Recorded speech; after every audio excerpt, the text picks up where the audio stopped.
7th and 8th grade Bobcats, Mr. Flato here. Welcome back to the second to last week of school of your respected 7th and 8th grade years. This week I'm going to continue on the third part of values. If you remember last year on B.O.B Lessons talked about the interests. This year I'm talking about the values, and capacities are conversations you'll continue to have with your high school counselors as the time grows nearer to figure out what it is you want to do with your lives. So let's get rocking and rolling on this last part. I'm going to share the last 5 values with you, and the ultimate goal from this is to decide which of these is the most important, because unfortunately I don't think in many careers you get all of them. You've got to pick and choose and figure out what is important to you in looking for the right career. So let's get rocking and rolling on this. Hope you guys enjoy the second to last week of school. Let's go out and make it a great second to last week of school in this school year. All right, this week's B.O.B lesson is going to be titled Career Values Part 3. But first, let's be our best this week at HMS. Let's be B.O.B. Let's be safe. Let's be responsible. Let's be respectful. And let's be a learner. Talked about it once. Talked about it real again in the intro. We're looking for the trifecta here. We want to find careers, satisfy our interests, satisfy our values, and fit within our capacities. And it is then and only then when you find your true purpose or calling in life. All right, the first one I'm going to talk about today is authority. For anybody that has to be in control, has to have the power. Some people are like that. They can't give up power. They can't give up control, and they need high levels of authority. Is it important to you to find a career where you are the boss and hold authority over others? And I put in over others, but that doesn't necessarily need to be the case. It can just be that you have to have the power. The next one is social status. When I think of high careers that have high social status, I think of professional athletes. I think of President of the United States. I think of Governor Mr. Bullock. We had him on a B.O.B lesson last year. I think of professional singers, things of that nature. I think of principals of middle schoolers. Shout out Mr. McKay.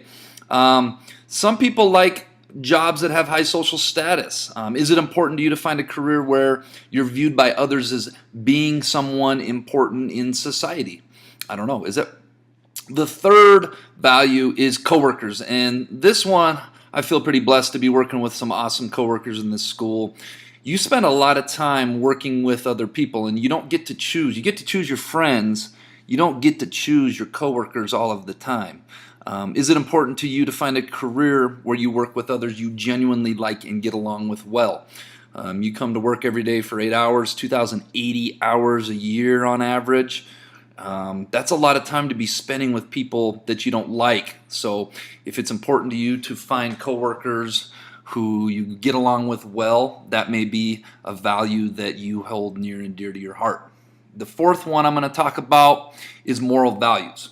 When we talk about moral values, we're not talking about things that are against the law. We're not talking about things that are ethically, which isn't against the law, but how would I describe ethics? Ethics is you just shouldn't do it because it's doing the right thing.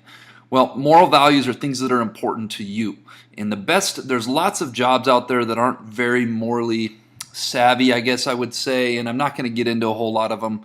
But the one that I will get into is, say, being a cigarette or a tobacco salesperson. And maybe you had a grandfather, a grandmother, a mom, a father that passed away from lung cancer. So that would be something morally that you would be against, is cigarette smoking or tobacco use. So is it important to you to find a career where you're not asked to do something that is in conflict with your moral values? That would be a situation that I described that may fit against your moral values. It's hard for me to go out making a living selling. Well, I'll give you a perfect example. In my old job, I was in charge of selling Coke and other alcohol products. And every day I would see people lined up at Town Pump at 8 a.m. trying to buy their alcohol, and I thought to myself, I am promoting something that maybe isn't good for that person or their family or our society as a whole if that person gets in trouble or gets behind the wheel. So that was something that was kind of starting to go against my moral values a little bit in my old career.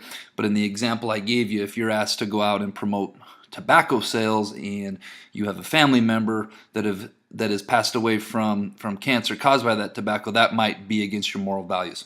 So everybody has a different moral compass. Everybody has a different set of moral values. What is yours? And is it important to find a career that doesn't compromise those? The last is supervision. In virtually every position you're in, someday in this world, you're going to have somebody that you answer to. Even if you are the boss of something, you have a board of directors to answer to. We all answer to somebody.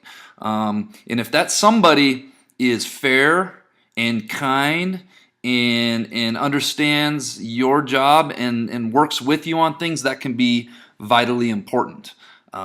If they're not, that can make your job a real headache in a hurry. I'm blessed to work for awesome administrators here, along with awesome coworkers, as I mentioned before, so I feel pretty lucky.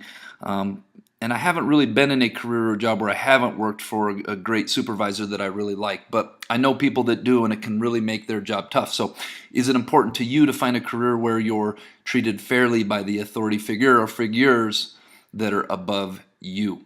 So I went over 5 today. There's 15 total. Go back and watch those other ones. Start thinking about when you're looking at careers, or maybe even a job when you're in high school someday, what is important to you? Unfortunately, you can't have them all. So pick out the ones that are important to you and find a career where those values are being met. This week's quote of the week comes courtesy of this gentleman here, Gary Vaynerchuk. He is somebody I just found on social media, and I liked a lot of the stuff he put out.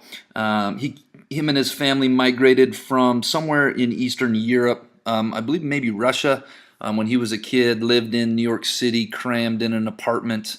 There's like 7 or 8 of them in a 2-bedroom apartment, and just became an entrepreneur, which is somebody that creates their own business in life.